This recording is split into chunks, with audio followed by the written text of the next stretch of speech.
Welcome back to College Conversations. I'm Dr. Fedor, and I help you navigate college.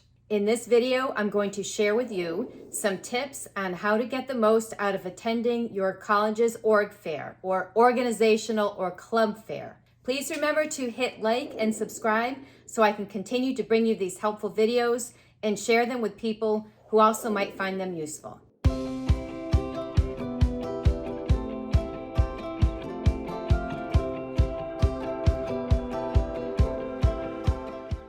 Each fall, colleges hold fairs to showcase their clubs, organizations, intramural sports, and any other activity that you're eligible to join as a college student at that school. These are typically held during the first or second week of classes every fall.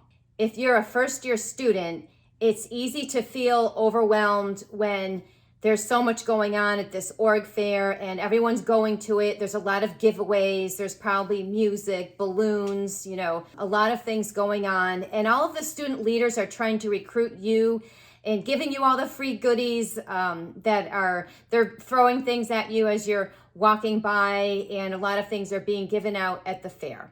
So here's some tips to help you not feel so overwhelmed and ways to master your school's org fair. So tip number 1, not all clubs are made the same at college. It may be that they're all called a club, but they're actually a little different. So there's athletic clubs, which is the category of intramural sports. There's school-based clubs like student programming or the Alumni Association.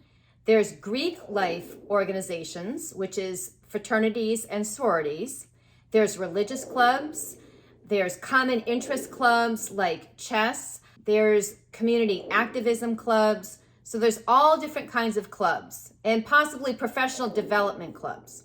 They all different in their time commitment and what you can expect out of the club. So they vary greatly from one another, but they will still fall under that umbrella of club or organization at your school. So your club fair might have a lot more than you originally thought.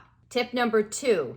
Go to your school's website first and find the list of clubs and organizations that are offered at your school, and then make a point of visiting those tables or those booths first, because it might be that you run out of time if it's crowded, or you're in between classes, or it's held on a day and it starts raining and it's outside or whatever. So do some research first, do your homework and figure out who do you want to, which clubs you want to talk to first. Ask the club members how much of a time commitment their particular club involves on an average week, and then try to get a feel for your schedule. Like, is this something that I could conceivably do, or not? And so try to help that make your decision.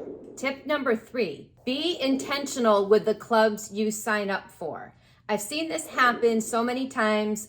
Freshmen get overwhelmed. They sign up for too many clubs. Then they get all these emails and they feel overwhelmed. They end up not doing anything, which is worse and not the point of the club. So you may feel pressured by the atmosphere and the officer students asking you face to face in real time, join our club, join us, and everything. And then you end up signing up just so that you can walk away.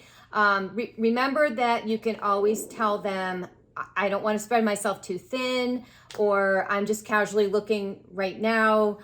Your goal is to end up with the right amount of clubs and activities for you, what fits you, your personality, and your schedule. If you're pressured into signing up for too many clubs, you might ultimately end up feeling overwhelmed, and then that's counterproductive. So maybe limit yourself to 3 clubs or organizations, or whatever number works for you. If that's 2, if that's 3, if that's 1. Remember that your first priority at college is to keep your grades up and to hopefully graduate with a degree. Tip number 4, if you don't see a club offered in what you want to do, ask this director of student activities if you can start that club. A lot of colleges will let you do that. You need to fill out the paperwork. You need to designate yourself as an officer or recruit some friends to do it with you.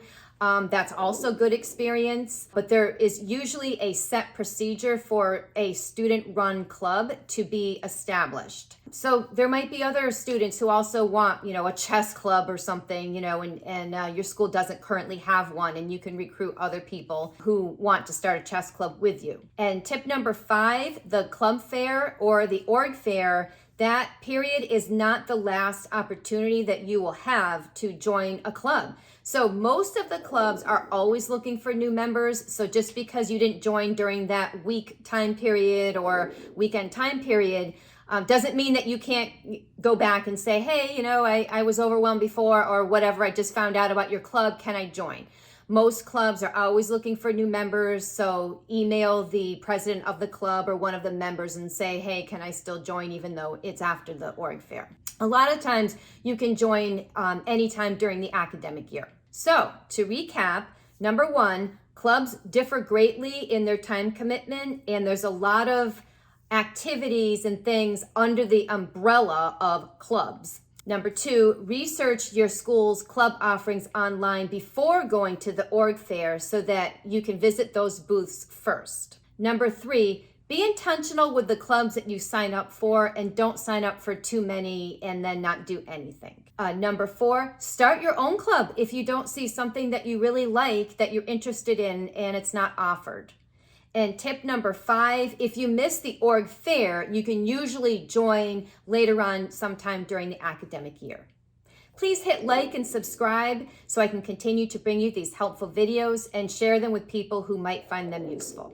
Good luck to everyone. I know you will find a club or activity that's right for you. Please send me an email. Let me know what you signed up for and what clubs you joined and how you're liking it. And remember to keep learning.